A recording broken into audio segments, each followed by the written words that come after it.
If you're trying to decide whether you should go with traditional publishing or self-publishing, then I think you'll be interested in this conversation with author Garrett Gunderson. A little backstory, he and I were both speakers at an event 2 times this fall.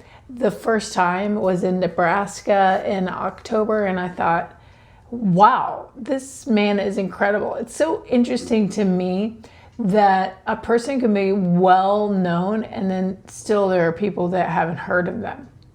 So that right there is a little lesson, a little takeaway for you. You know, a lot of times we think we have saturated a market. Well, everyone's already heard about my book and I'm boring them by marketing my book. But the truth is, I had never heard of Garrett Gunderson. He has written 10 books, and some of them are on the New York Times bestseller list. He's well known as a speaker, has an incredible YouTube channel and podcast, and still I have never seen him, had never heard of him. And suddenly I found out that we were on a speaking ticket together, a speaking event. And I went, well, who is this other person that I'm speaking with? I know the other speakers, I don't know him. So I looked him up and I went, okay. He writes about investing and finance and real estate. And I think he'd be great to get to know. Because the really fun part when you're a speaker is getting to know some of the other speakers that are speaking with you. And I'm telling you, it doesn't always turn out great. That's the fun part, is getting to meet people, but it doesn't always turn out great because sometimes there is a pride element or a little bit of a siloing that happens, like it's really protective. Oh, either you don't think the way I think, or you aren't in the same type of space that I'm in with speaking or with content. And Garrett and I aren't in the same particular content because I don't know anything close to, I was about to say I don't know as much as he does about finance. I don't know anything close to what he knows. So we're definitely not in the same space. But he didn't act like he couldn't be a friend and a colleague to me. And so when I noticed that at our first event together in October, I went, man, this guy is incredible. He's so personable, so approachable. I had listened to one of his podcast episodes before attending, and so I talked to him about that. I loved this episode where you talked about working on your relationship with your wife and improving it to where now it's exactly what you dream of as a married couple. And it's just really great that he was so transparent in that episode, but then to meet him in person, he's just as transparent and kind and generous. It made me realize what he said in the podcast was very true, very authentic. And I always tell people, the only city where you have authority is authenticity. Authenticity is where it's at. And if I had watched Garrett Gunderson's YouTube videos and then felt like I was meeting a different person when we were standing right there together, that would have been disappointing. It wouldn't have been authentic. And I have experienced that more times than I want to say when meeting people that I'm speaking with at the same event. I could tell you stories, maybe another time. Garrett, on the other hand, was so real. And it made me think, we're also speaking together at an event the very next month in Los Angeles in November. And I want to take advantage of our time to be together again and capture some of what we talk about. Because Garrett is so intelligent that he can't help but drop these gems of wisdom and knowledge in a regular conversation. There's no small talk with Garrett. He's gonna really offer value. He's gonna offer help and service. And he also shares affirmation, which you're about to hear as well, toward me, which was so kind. So I came prepared to film if we had a little mini interview. That was my thought. Let's have a mini interview in the green room. You know, a lot of times people wonder, what's a green room look like? Well, it doesn't look like much, and it depends where you are, but it's like, you know, just a living room type area that's backstage where people can be comfortable. And so that's where we are. It's not a studio, it's the green room. I'm telling you this because we weren't the only ones there. Obviously, I think there were 6 speakers total. It just so happened that he and I arrived first. And so I was like, let's take advantage of this time. Can we do a mini interview for my YouTube channel and podcast? He's like, of course, let's do it. So we sit down, we get the cameras and the mics ready, and then while the other speakers start arriving, as was expected. So what you'll see in the quick video that I'm about to show you, the mini interview I did with Garrett Gunderson, is you're going to see me waving people in, because there were 2 doors in the green room. One of the doors was to the auditorium where the audience was, and one of the speakers had walked through the auditorium. He was coming into the green room. I'm like, come on in. Sorry, we're taking up so much landscape in here. And then another speaker came. The other door was directly to the outside. So you can see the bright light on my face when he opens the door, and I wave him in. And that's when I realized this may not be the right setup, because this is not a big room and there's nowhere else for them to sit. And we had to shut it down. So it was a very mini interview. But there's so much goodness in it. And I want to draw your attention to a few things before you watch it and a few things after you watch it. So first of all, I want to draw your attention to Garrett's super fast story of his beginning as an author. Listen to what happened with his book, how he made his decision about traditional publishing or self-publishing, and the trajectory of what happened next. Enjoy. So Garrett, you've written 10 books now, is that true? 10 books, yeah. Oh my goodness, Yeah. Okay. So when was your first book? So I remember Killing Sacred Cows, the self-published version with the ugliest cover, because I didn't know what I was doing, came out in April of 2007. And I actually brought the boxes while I was hosting the event, so I read the introduction, everybody got all emotional, but then we released it as a published version in August of 2008. Okay, what I love is that you just like dove in with self-publishing. Yeah, we didn't even know. We had no idea. It was in 2007. Yeah. There wasn't the self-publishing tools we have now. No, not all the I could tell tools. you 10 great places to go and Yeah. resources and all that kind of stuff. But yeah, I was really excited to get this book done. And then when it got picked by a publisher, we rewrote the whole thing. Oh, you did? We learned there's like 4 types of readers. Okay. And I was tell only me. speaking to 2 of them. Tell So me if you use about like that. Myers-Briggs, there's like 4 personas. There's the NT, which is a competitive. There's the SJ, which is methodical. There's the NF, which is a humanist. And there's the SP, which is spontaneous. And so the spontaneous wants to know about you, the author. Who is this author?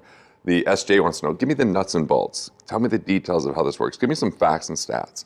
The humanist wants to know, let's hear some really cool stories. Let's be entertained. Let's see the humanity in this. And really the NT, the competitive, just wants the big picture. Tell me something game-changing and big picture. And if you don't appeal to all 4, you'll lose word of mouth. Okay, well, who were you? You said you were speaking to 2. I was basically the competitive and the methodical. And I was too intense. I was just like, there was no sugarcoating. There was no context.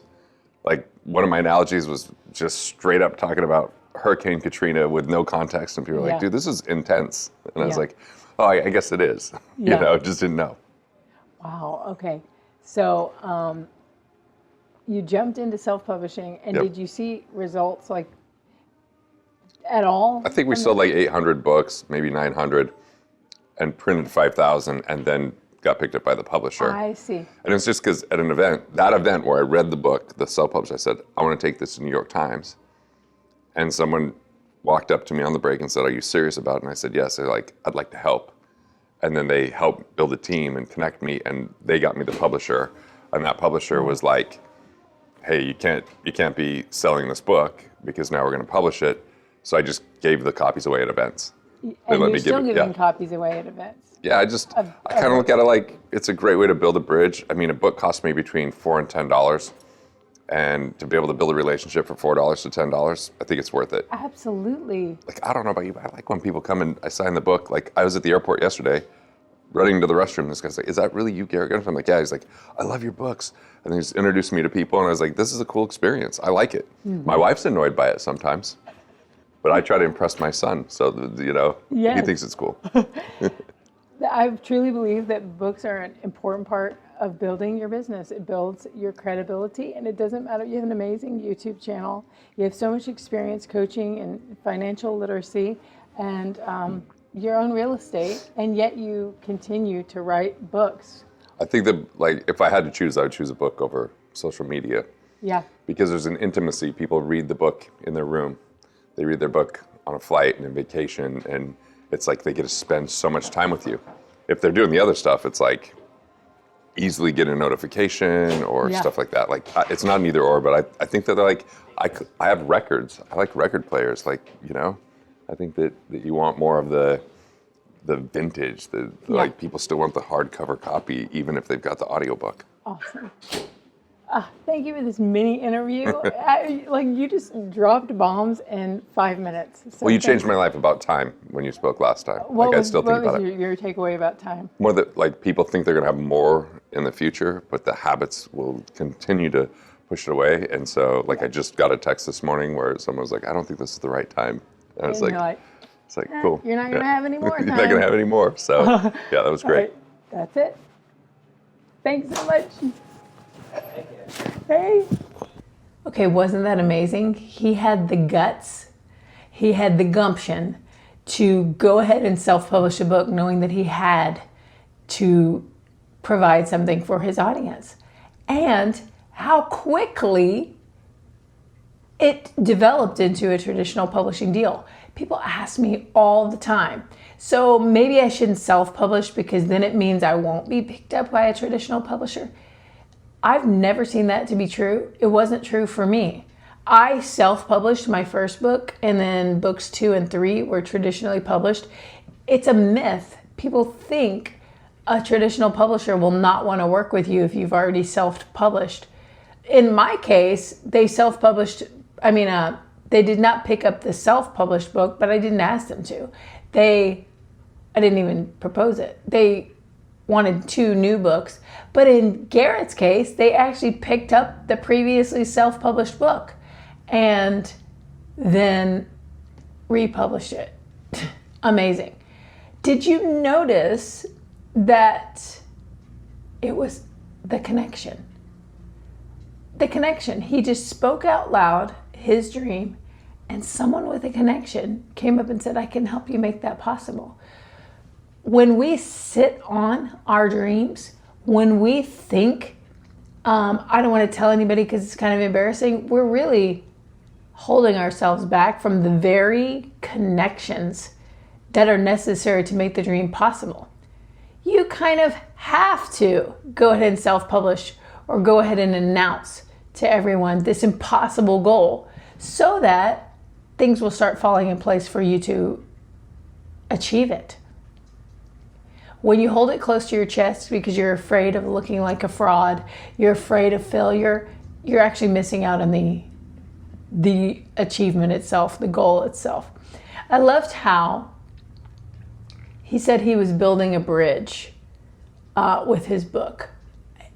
Nothing is more true. You are building a bridge with your audience. I want you to think of it this way. I always say that there are levels to a relationship with your audience, the individual in your audience. There's levels to your relationship, and then in a future video, I'll go into those different levels of relationship with the individual in your audience. Just know that the book, in a way, is one of the highest levels of relationship. Garrett hinted at that when he said, I would choose a book over social media as a way to connect with the audience. The bridge to the audience, I would pick a book over social media. Were you surprised that he said that? I agree, totally. He mentioned there's the intimacy of somebody bringing a book into their home. That's true. That is so true.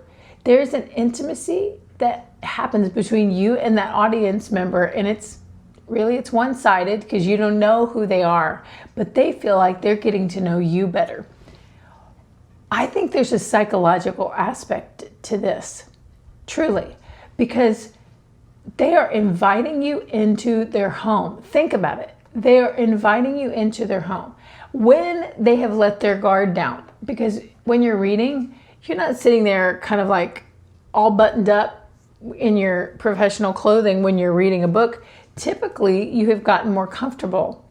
Maybe you're in more comfortable clothes. You might even be in your pajamas. You might even be laying in bed and the book is sitting on your bedside table. And that is intimacy. It's psychologically saying, I trust this person that I'm reading right now to interact with me during a time when I'm slightly vulnerable. And you may think, you're going way too far, Nika. How are you saying this? No, it's psychological. It's when somebody is experiencing an inner dialogue with you.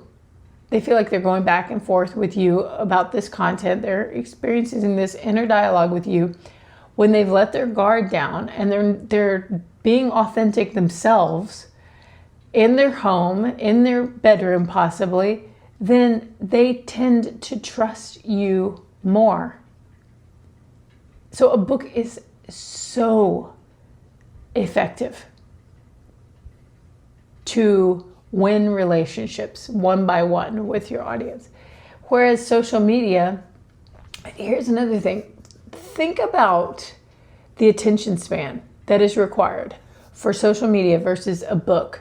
When you're on social media, you're giving attention to thousands of people at once.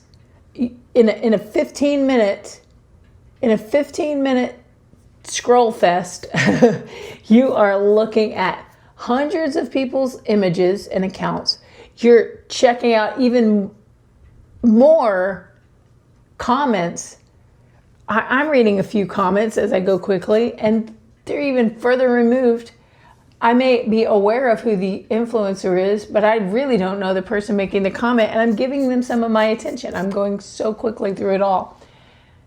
Yet when you're reading a book, so if an audience member, somebody in my world is like looking at my Instagram, I'm just part of the thousands that they're seeing in 15 minutes. However, if they've got my book, you can't switch through books. Think about it. 15 minutes with a book, you're focused on one person. It's the person who wrote it. You're focusing on one topic. It's the topic that that person who wrote it wants to introduce to you. That is intimacy.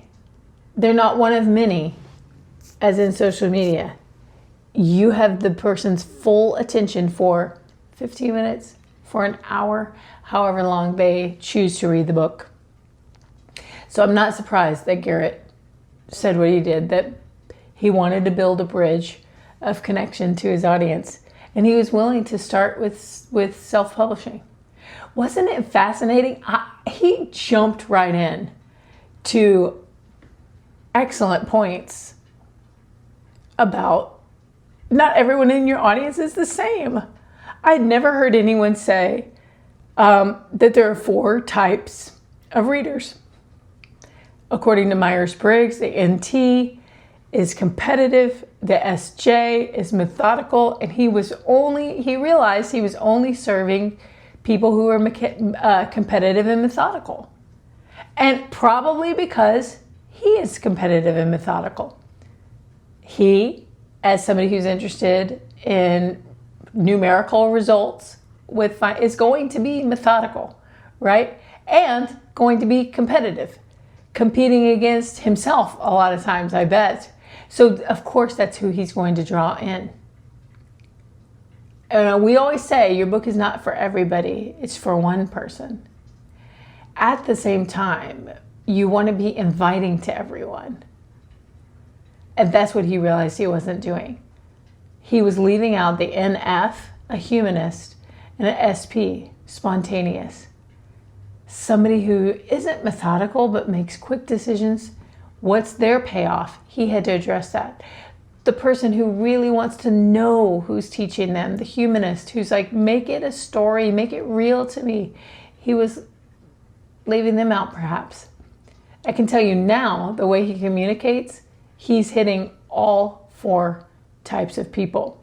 And at the same time, he's really focused on the one person.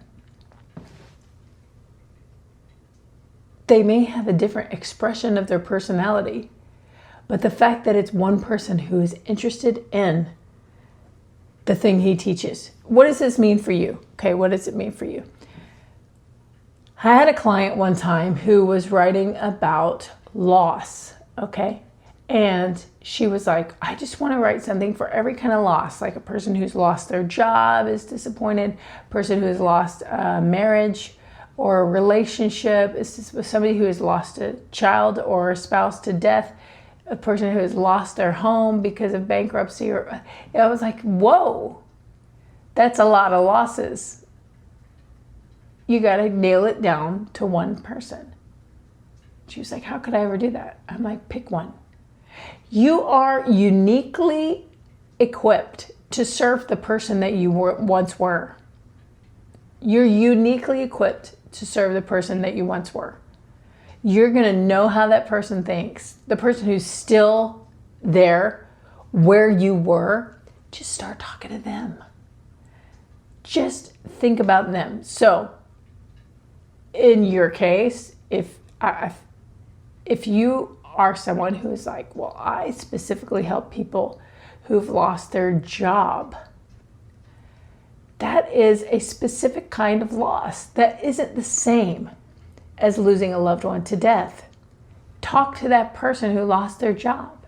If you are somebody who is wanting to write a book for people who are starting a brand new marriage, like they're newlyweds, okay, that is a specific type of person. And the person who is been married for 50 years is not the ideal reader for your book. The phrase that I like to use is, who stands to benefit the most from your book? Because I know that everyone can read it, but who stands to benefit the most? One of my clients wrote a book about motherhood. It's funny, it's challenging, it's spiritually engaging. It makes you want to live better, a life of faith.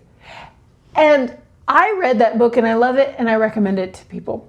But I don't stand to benefit the most from her book, because her book was about motherhood and I've never had children. So it's not for me. And yet it is for me. But this client, this author, did not say, well, my book's for everyone. Everyone's going to want it. I'm writing to the woman who has children and to the woman who doesn't have children. I'm writing to empty nesters and those who have toddlers. She didn't do that. She focused on people who have, she focused on mothers, not even mothers and fathers. She focused on mothers who have children about the ages of elementary through high school. Living at home children, okay? Not exactly toddlers. Like, that's the ideal person who stands to gain the most, the person who would benefit the most from reading her book. And the more she focused on that person, the more everyone was invited to read the book. And I was entertained and edified, even though I'm not a mother. I was able to translate the principles and the concepts to other areas of my life, people whom I'm discipling or mentoring in my business and author group. So that's what I encourage you to do, is write to one specific person who stands to benefit the most. and do what Garrett's talking about, which is notice how lots of people in that position have different expressions of their personality. So there may be a mother with elementary age children who is competitive, right to her. There may be a mother with elementary age children who is methodical, right to her. There may be a mother who is a humanist, right to her. There may be a mother who is spontaneous, right to her. So interpret this. I believe in you. I believe you have the capacity to figure things out. And I believe when you hear this, it's going to trigger and spark some ideas. Oh, I know how that could apply to me. Think about the person that you can help the most. Think about the different expressions of personality of someone who is wanting the same thing they want, and write to them. That's how you have a highly effective book that can eventually become a New York Times bestseller like Garrett's. We don't look at someone like Garrett and say, oh, it worked for him, I'll do mine differently, thanks. No, success leaves clues. So you look at Garrett and you're like, what did he do? I think I may model my process a little bit after his. Don't ignore the different expressions of personality. Even if you don't use Myers-Briggs or these specific titles or personality types, think of your own. Go study your own book about psychology. Watch a YouTube video about different personality types. Get inspired to serve your audience in a way that only you can. In a way that only you can. The best thing, the metacognition that I want you to take away from this video. Yes, it's about having the courage to self-publish. Yes, it's about having the courage to serve one person in a unique way and then address multiple types of personalities when you do serve that person. The metacognition I want you to see here is that I seized upon an opportunity to conduct a mini interview during a time when I was actually on the job speaking somewhere for somebody else. And that Garrett, also in the position of being on the job speaking for an event, somebody else, was willing and eager to comply, to cooperate, to participate, to support me in my desire. People are so willing to help you. If you'd be courageous and just ask. Most people are willing. Not everyone is, because I opened up by saying there's some speakers that are like, no, I'm not talking to you, I'm doing my own thing over here. But I would not feel bad if they said no. I would have asked. And so don't talk yourself out of asking because somebody's more successful than you are. He's more successful than I am. He's got 10 books and on the New York Times bestseller list. I don't have 10, and I've never been on a bestseller list like that. But I didn't count myself out from talking with him, so I just ask. Another way you might be counting yourself out is, like, if you can't make it long, why do it? That's what I've done in the past. I'm like, well, if we can't make it long, then why do it? Like we would have to have like a whole afternoon to set aside 45 minutes. I was like, no, I'm going to take what I can get. And I said, Garrett, we're here early. Let's see what we can film in 5 minutes. And look, we did. And I came away with something so encouraging and valuable, and I hope you did too. Just to think about, wow, look at what he has done. It happened for him. It can happen for me. That's the purpose of a testimony, is to say, hey, it happened once. Now it can happen again. The affirming thing that he mentioned was, I told you we spoke together twice in October and November. So this was the November one, and he was referring to my speech in October and how he was touched. And by the concept of, I was talking about using your time because you don't know how much of it you have. And for him to say, I'm still thinking about that. When somebody says to you, I liked your speech, or I'm still thinking about that, did you notice that I said, what are you thinking about it? I can't remember how I phrased it, but I asked him well, what are you thinking about that? You said you're still thinking about it. What are you thinking about? I don't know how I phrased it, but I asked him a question.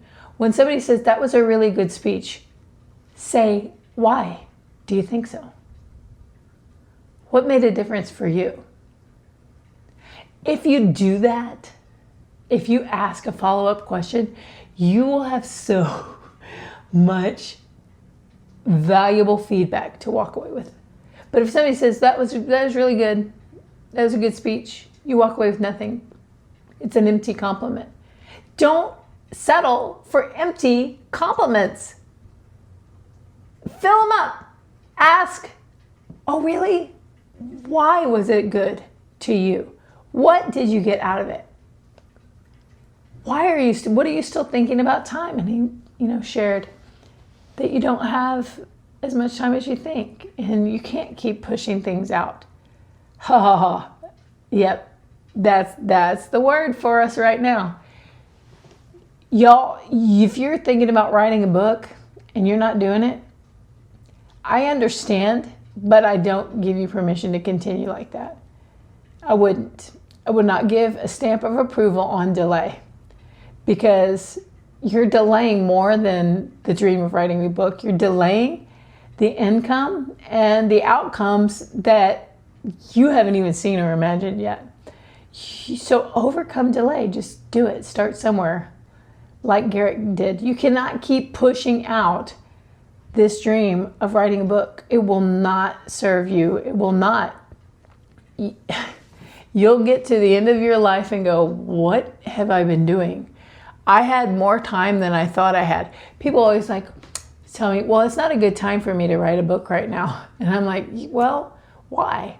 Why is it not a good time for you to write a book right now? And they're like, well, because I have a lot going on. To which I respond, good, I'm glad you have a lot going on. It means that you're young and alive. The only place that there's not a lot going on is a nursing home. That's the only place there's not a lot going on. And by the time you get to that point in your life, there's no time left to write a book. Do it now. Do it imperfectly, but do it now. Just get started. The first one, get it out of the way. Version 1.0. That's your version 1.0. I mean, look at the iPhone. I use an iPhone. I'm recording on an iPhone right now. I was looking around for it. It's right here. The first version of the iPhone, I don't even think I had the first version, but I know it couldn't record this well at all. Your best books are yet to come, but you got to get the first one out of the way. If you need encouragement, I know a place that you can go. I call it the skill set. There is no better skill set than the art of speaking and writing. It's the master skill set over all careers. In every career, you need to be someone who communicates through speaking and writing. If you want to master the master skill set, then click the link below and join my community. It's free, where I'm sending out weekly encouragement to you to be who God created you to be and do what God created you to do.